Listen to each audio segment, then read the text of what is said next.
What do we do while we wait? We've been reading that Jesus is coming and we should be ready, but what does that look like? Paul, being the kind shepherd and spiritual leader, clearly lays out what that looks like.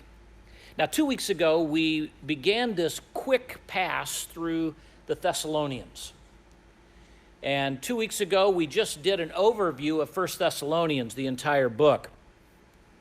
Paul had to quickly leave the Thessalonians and needed to give some additional instruction. Remember, there was some problems that came up. And it's always interesting. We read Bible stories, we read the Bible texts, and sometimes we forget that, those were people just like we're people. Those are people who struggle just like we struggle. Those were churches that go through the same things that we see today. Remember, what happened was Paul had to leave Philippi quickly, and Philippi was up in the northern section near the top of the water, and Paul, remember, was beaten there because he ruffled the financial feathers of the people there in Philippi when he cast the demon out of this girl who could prophesy. They put him in jail, they had beaten him, and then God reminded everyone, God is God. And God released them, even though they were all in stocks and bonds. The doors were opened. The chains all fell off. All the prisoners were released. And the magistrates in Philippi said, you can go. And Paul said, not so quick. You come, you get us out. And then he stops, and remember, he talks with Lydia, because Lydia, this is where she lived, and she was one of the original group of that church. And then you have all these other ones, and so Paul talks with them, but then Paul, when he leaves all the way from here. He skips over to smaller towns, and he goes all the way down to Thessalonica. And he begins preaching in Thessalonica, and the Philippian people were angry, and they followed, not the Christians, but those leaders, they followed him down, and they met there in Thessalonica, and they created a stir again, and got people all riled up, and they started saying things that weren't true. Paul had to quickly leave Thessalonica, and about 2 months later, he writes this letter back. But already at that point, what was happening? The people in the church were beginning to believe the lies. A mob kind of a thing, where someone starts something and others begin believing that. And Paul writes back in the first 3 chapters, he reminds them of how they got saved and how God's grace worked in their life. And he reminds them of how he came to them and how he worked really hard when he was there. He wasn't there to just get money out of them. That's a common thing that happens when people get upset with a church leader, with a pastor, with an elder. What happens, they will begin to grumble and say, well, he's just in it for the money. Now, we try to be very careful here, don't we? I mean, you guys you haven't seen this last quarter because we weren't together a lot of that quarter, but I'm going to be sending out all the financials for everyone. I don't handle the financials. Why do I do that? Because I'm dishonest? No, because we have learned that is an area that a lot of times people will begin to question. And what Paul says, when I came to you, he said, I had a day job. He said, not that I had to have one, but I did so that you wouldn't question my motives. Then in chapter 3, he says, and you knew my heart. So after he reminds them, and it's interesting, Paul reminds them of all these different things, and he even defends his character, and here's the reason why. Because they needed to hear what Paul was going to say. And they had to be reminded that Paul's character merited hearing what he was saying. There was no ulterior motive. We came to chapter 4, and it's interesting, as you think about chapter 4, notice this. Paul is going to, which we saw 2 Wednesdays ago, Paul begins in chapter 4 talking about the practical answers to how we should live while we wait for the return of the Lord. And so in chapter 4, he says, there's some things you need to be aware of. You see, some lived as if it was not going to happen. They just lived their daily lives as if Jesus wasn't coming back. Then there were some who said, oh, Jesus is coming back. So they quit their jobs. They said, what's the use of working? This is all worth nothing anyway. We're all going to see Jesus. And so Paul's writing to those who didn't live like Jesus was coming. And Paul then preaches and says, for those of you who do believe he's coming but aren't living right, he said, let me just explain it to you. And so he began in chapter 4 with a general challenge. And he says this, just please God more and more.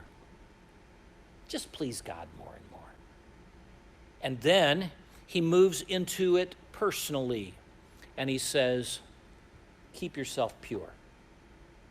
You see, that's always been a challenge. Whether it's in our century or whether it was 2,000 years ago, the challenge always is to keep yourself pure. We live in an impure world. We live in a world where Satan lies about what real joy is and what real joy will, where it comes from.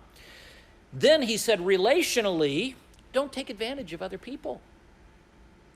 Then he says, economically, work hard and be respectful of others. Don't take advantage of other people. Then Paul reminds them of two important end times events. So if you were looking at it, he begins with saying, keep yourself pure, live right. Then he's going to talk about an end times thing, then he's going to talk about an end times thing, and then at the end of that, he's going to come back again, he's going to say, so here's how you should live. Do you see what he's doing? He's helping, he's starting with a premise, and then he reminds them, he says in chapter 4, verse 13, he says, now I'm going to tell you something that you don't know. And then chapter 5, he says, I'm going to tell you something that you do know about the end times. And then beginning at verse 12, which is our text for today, he's going to say, so, knowing these things, how do you live while you wait? And that's what we come back to in chapter 5, verse 12. So let's begin there. And we beseech you, brethren, to know them which labor among you and are over you in the Lord, and admonish you, and to esteem them very highly in love for their works' sake. So he begins by talking, remember how he's talked about general ideas in chapter 4, and in the next section of chapter 4, he talks about personal things you should do while you wait. Later in chapter 4, then he's going to talk about relational, interpersonal relationship things of just daily living. And then he talked about your relationship with work. Now he's going to talk about your relationship in the church. He says, know them. Now it's interesting. He lists three things here. He says, know, brethren, get to know them which labor among you and are over you and admonish you. And what's interesting is these three are all talking about one group of men in the church. He's talking about church leadership. He says, know them. Literally, it just means think rightly about them. Knowing what they had been through, knowing how they were already, Paul was gone, but they did have church leadership. And knowing how it's easy in the church, you can begin to have bad attitudes toward people that are in leadership. Leaders can begin to have bad attitudes toward people that are in the church. And what happens is the place that ought to be this encouraging, nurturing situation, while we wait, ends up being kind of a stressful place when you come to church, to where it's not fun. In fact, you do it out of duty, you don't do it out of love.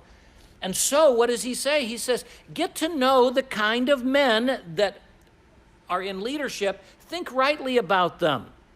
So he talks about the way you think about them, and he says, they labor among you. He's talking about a work that creates weariness. He says, but he's talking about a special kind of work. He's not talking about just daily labor, because notice what he says, labor among you and are over you in the Lord. He's talking about a relationship that is spiritual, a relationship that takes place not like going to work every day. The word over you has the idea, literally, it means to stand before. Again, a spiritual realm. He says, get to know those people. Don't begin to second guess what they're like. He said, what's going to happen is it will pull apart the church. It will destroy the church. He says, who are over you in the Lord, they stand before, they're teaching. And then he says, and admonish you. The word admonish there has the idea of instruction or teaching. He says, the people who put in mind faults, defects, things that don't look right in your spiritual life. Well, can you see how, especially if someone is drawing your attention to weak areas in your life, areas that don't look like Christ, could you see how there could become some conflict in the church? Every time I go to church, you're just preaching at me. Now, you've never heard that before, but could you see how someone might think that? Because what happens is that as sin is pointed out in our lives, we begin then to look at the messenger and say, the messenger's got the problem. And Paul says, oh, please remember this. You're a young group of believers. You're just a beginning church. Understand that it's going to be important while we wait, and while you are working on personal things in your life, and while you're working on relational things in your life, and while you're working on financial things in your life, and while you're wanting to make sure you don't take advantage of people, he says, make sure that your relationship in the church is right, first of all, with church leadership. And then he says, here's how to have the right care for them. He says to esteem them. What he's talking about is recognizing their position and their responsibility. He's not necessarily saying the individual per se, but the position. We see that often in the public world, where we see that people are in positions and we would say, well, I see a weakness in their life. I see a problem in their life. But how should we still respond to that position? Well, there is an esteeming, a recognition that they are in a responsible position. Notice how Jesus and the apostles handled leaders who personally had some glaring holes in their character. Jesus still was respectful. Jesus was still kind to them. Now, I think it's important that you recognize, he says, we beseech you, know them which labor among you and are over you in the Lord, and admonish you, and esteem them very highly in love for their works' sake. He's recognizing what is their role. You know, I had someone call me this morning and wanted an opinion. It wasn't a biblical thing. It was just an opinion. So I said, well, here's my opinion, but you have an opinion. This is my common sense. You have common sense. If my common sense doesn't make sense to your common sense, well, I would go with your common sense if I were you, because you're going to have to live with it one way or the other. It wasn't a biblical thing. You see the role. What do? I appreciate the fact you all treat me so kindly. You esteem me for the position that I have of teaching. Don't make me into a pope. Don't make me into someone who knows all things and can tell you all things. I can give you Bible principles. That's my role. My job is even to, sometimes it's not very comfortable. I have to admonish you and say, you're missing the mark here. You've gone astray. You're not seeing something that's going to hurt you. You see, that's my role. But I'm just a people like you. God puts all of us in the church. We all have different roles. We all have different responsibilities. And so do you see what he's telling us? He's not saying, don't put me up on a pedestal. He's saying, recognize the position and the responsibilities that go with that position and esteem that. Because why? The church is what God's given us. So that's the way we should be responding. He talks about church leadership. But now notice, the last part of verse 13 through verse 15, he's going to talk about church partnership. And specifically, he's going to talk about people who are struggling in the church. Beginning at the last part of verse 13. Be at peace among yourselves. Notice the word "and" there is italicized. The translators put that in there for us, but it does not connect the "and" to the other "ands" that were there. Remember, he said, know them which labor among you and are over you and admonish you. Those "ands" are all connecting and putting you together with this one office. Now notice he said them. Can there be plurality of pastors, of elders, of bishops, whatever? Because remember, those are all three terms that are used of the same thing. And the answer is absolutely there could be multiple ones. So why don't we have multiple ones? Well, we just don't right now. It doesn't mean we won't in the future. We could always have multiples. He says, know them. But you notice at the end of verse 13, that "and" that's there doesn't connect to all the other ones. It's a command that's generally to all of us. And he says, be at peace among yourselves. Be at peace. Literally what he's saying is maintain peace. Right relationships are important with leaders as well as everyone else in the church. And notice he didn't say be at peace with them. Notice that's important. Otherwise, it would have placed all the responsibility on you to make sure that we're having peace. So, really, for us to have peace, you just need to get along with me, right?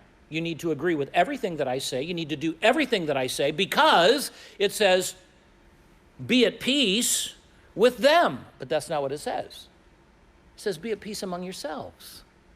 You see the group responsibility that's here? Do you see what he's telling us? Knowing we're waiting for Jesus to come, but what do we do? How do you live while you wait?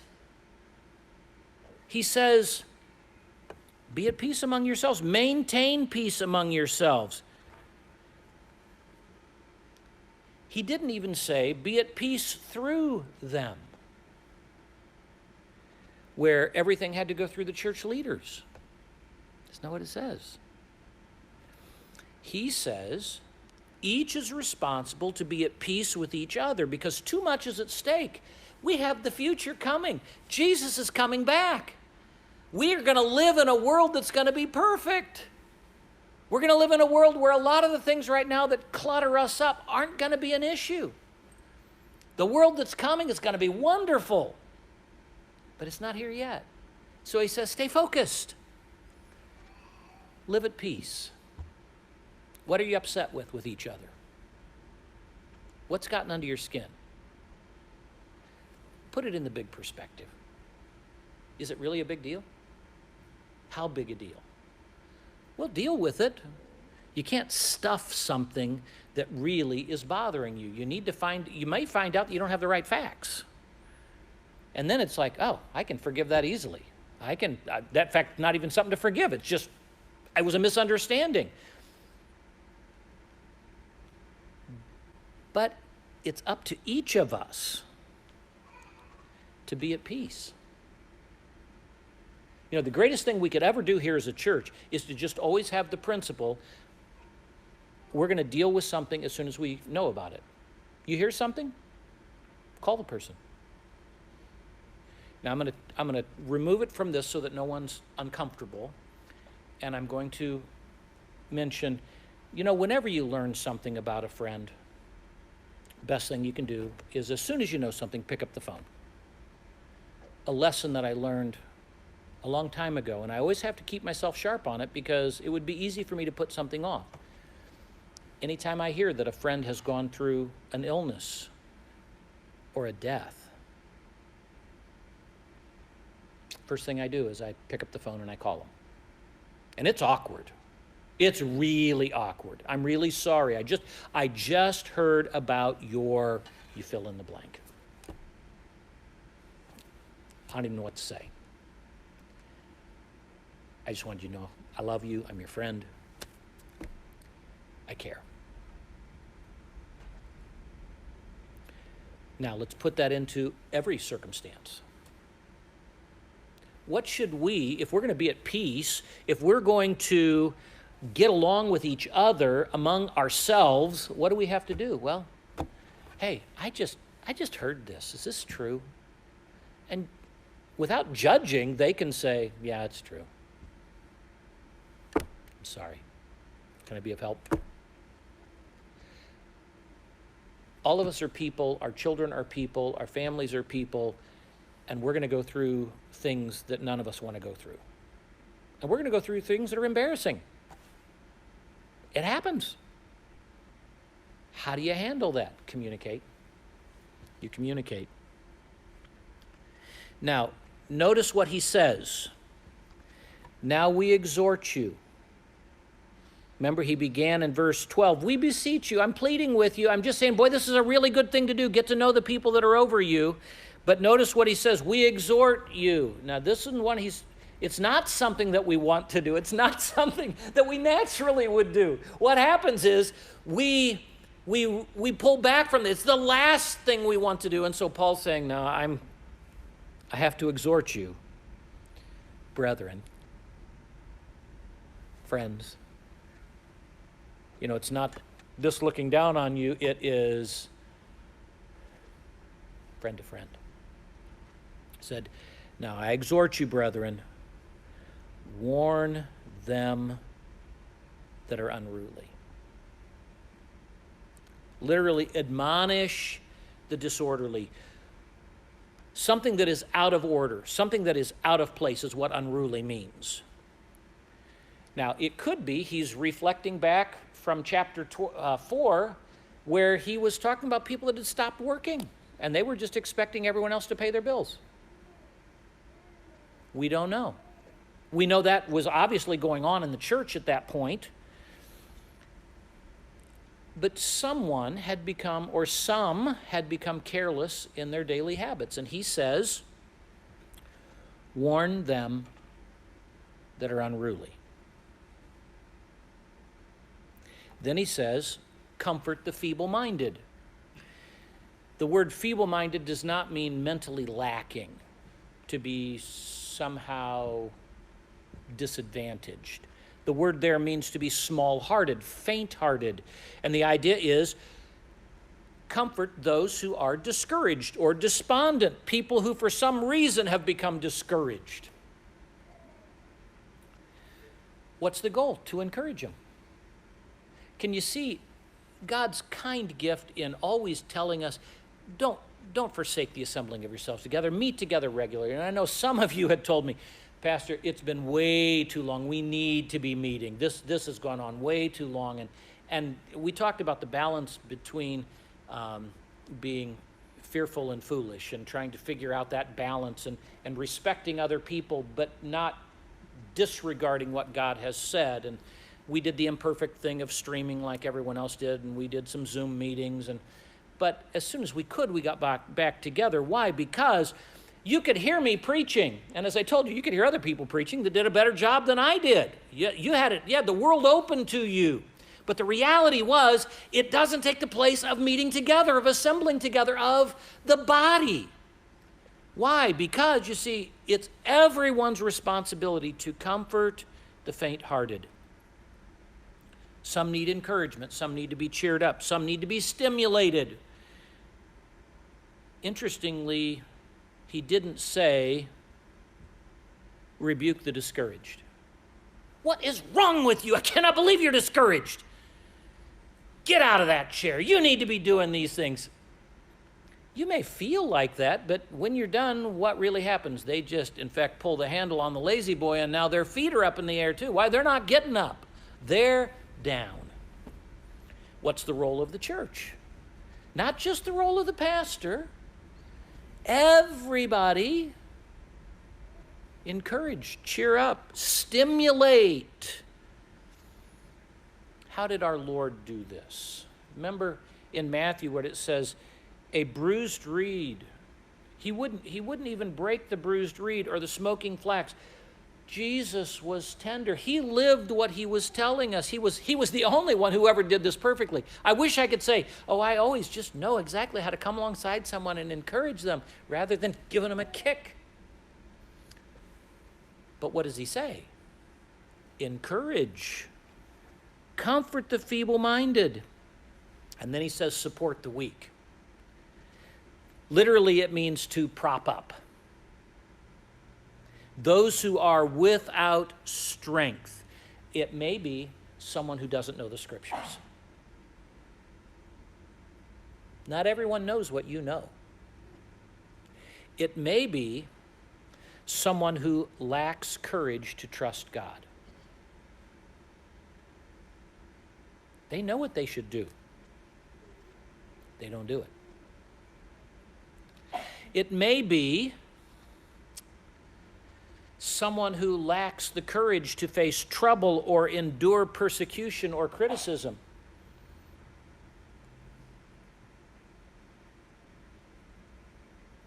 Here's one that may be a little harder to swallow. What about those who are struggling with appetites of the flesh?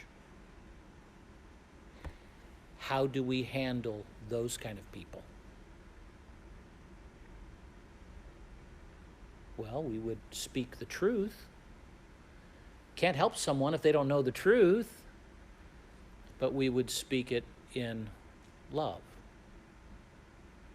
Remember one of our beginning Bible studies a year and a half ago on Wednesday night, and I'm sure you remember everything I preach, but on a Wednesday night, let not mercy and truth forsake you. Bind them about thy neck, write them upon the table of thine heart. So shalt thou find favor and good understanding in the sight of God and man. God is pleased when you demonstrate mercy and truth, love and truth. And you know what? Everyone else likes it. I want to know when I'm doing something wrong. I want to know if I've got something really wrong with me, please come up and tell me. But please don't shame me when you do it, right? Mercy and truth. Pastor, come over here for just a minute. Thank you. Okay. Now we can go on, right? You see, what he's teaching us is how do you help people who are struggling? It may even be in a moral area. It may be in some spiritual area that they're just struggling in. Go to them. As soon as you hear it, the longer you wait, the harder it is to make the phone call. Hey, I just heard this about you. Is it true? It's uncomfortable, I'll tell you. Every time I do that, even in my role, it's uncomfortable, but I can tell you it's a whole lot easier to do it when you first learn than if you wait 3 weeks and then do it. Because now I've just let them go on for 3 weeks and I've just hurt them for 3 weeks, and then I still have to tell them. Support the weak. That's messy. When you do that, when you come alongside someone who's struggling in an area, what happens? Now you're going to start picking up some of the junk. And then he says, be patient towards all men. The word patient is long enduring. The only thing harder than speaking the truth in love, the only thing harder than supporting the weak who you really think they need to get their act going, and they know they need to get their act going, but their act is not going yet, is doing that over multiple weeks with that same person. Be patient. Be long enduring. And then we come to verse 15, and he says, see that none render evil for evil unto any man, or unto any, but ever follow that which is good, both among yourselves and to all. And again, you notice they filled in men. It's italicized. It's to help us get the whole flow of it. But the whole point is, it's talking about general. He's not talking about only to men, so you ladies, you're out. Right? That's not what he's describing. He says, be patient, and then he says, don't render evil to anyone, but ever follow that which is good, both among yourselves and to all. So he says, see that. Be on your guard. This kind of stuff sneaks into or creeps into your life of rendering evil for evil. He's not saying that you go around looking for ways to hurt people. But what about the people who hurt you? What do you do to them? I didn't start this, but I'm certainly going to finish it.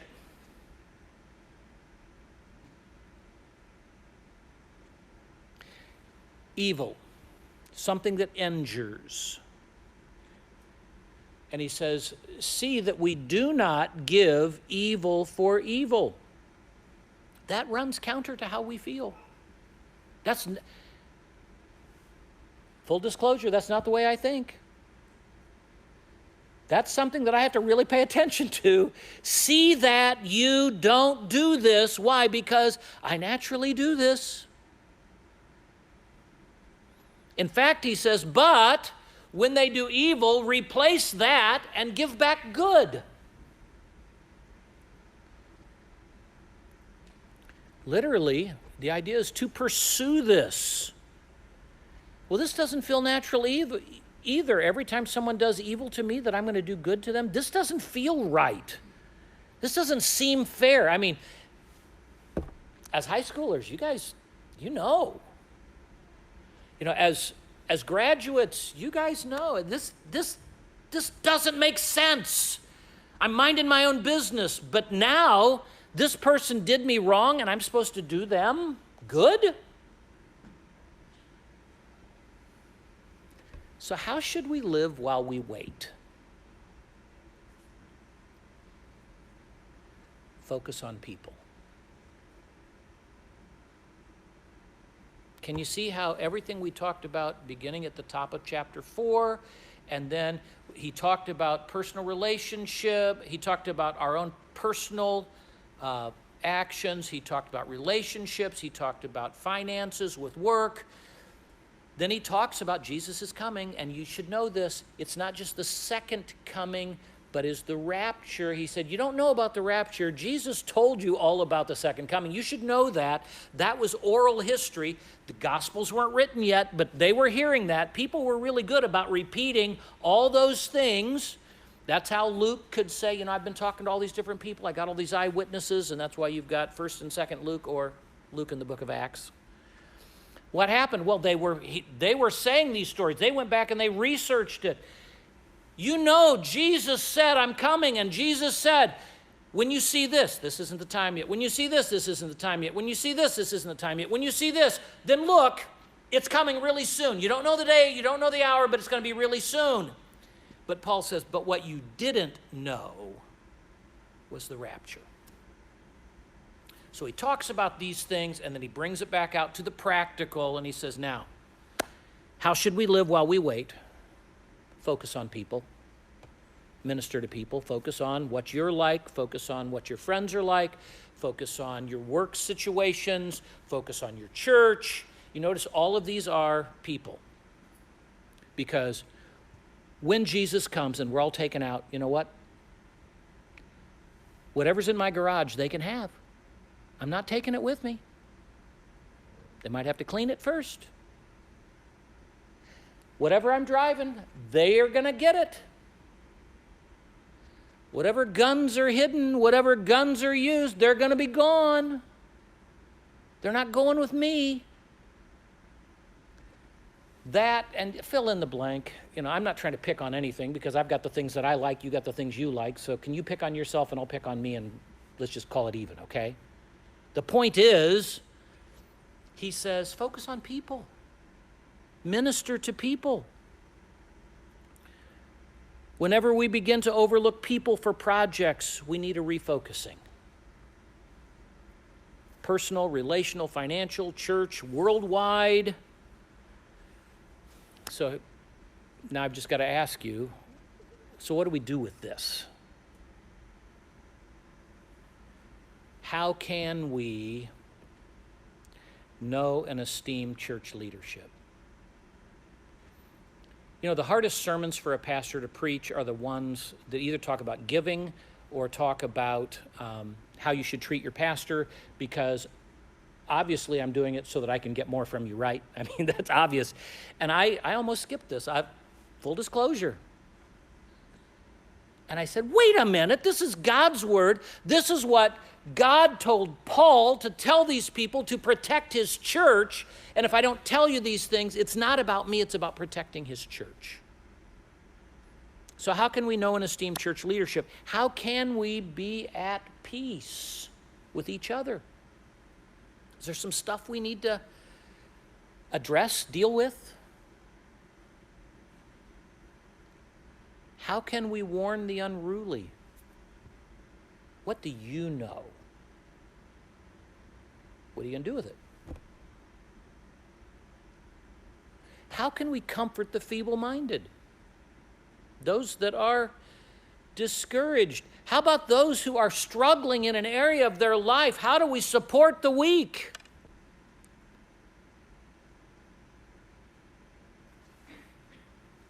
Being patient with those who don't change fast enough. Now I'm going to flip that one more time. How can you know and esteem church leadership? It may just be the things that you say to other people. Making sure that you don't say things that will undermine the character that would then undermine the church. You see, it's not me. This wouldn't be the first thing anyone's ever said something bad about me. But every time something it impacts the body.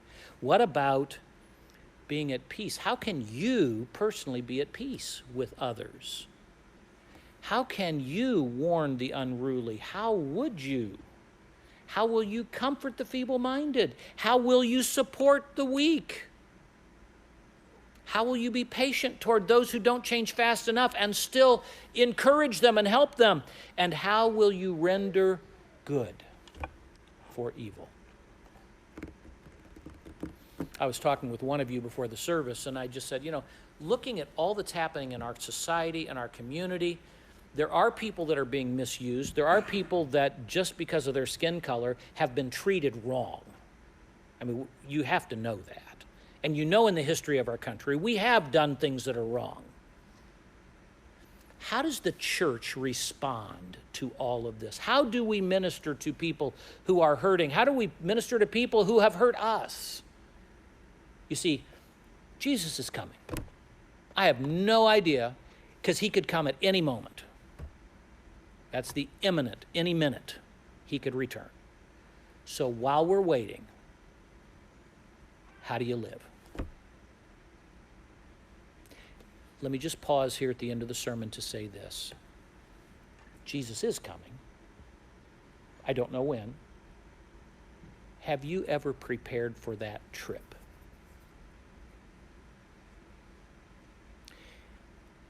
If you've never received Jesus as your Savior, please don't wait.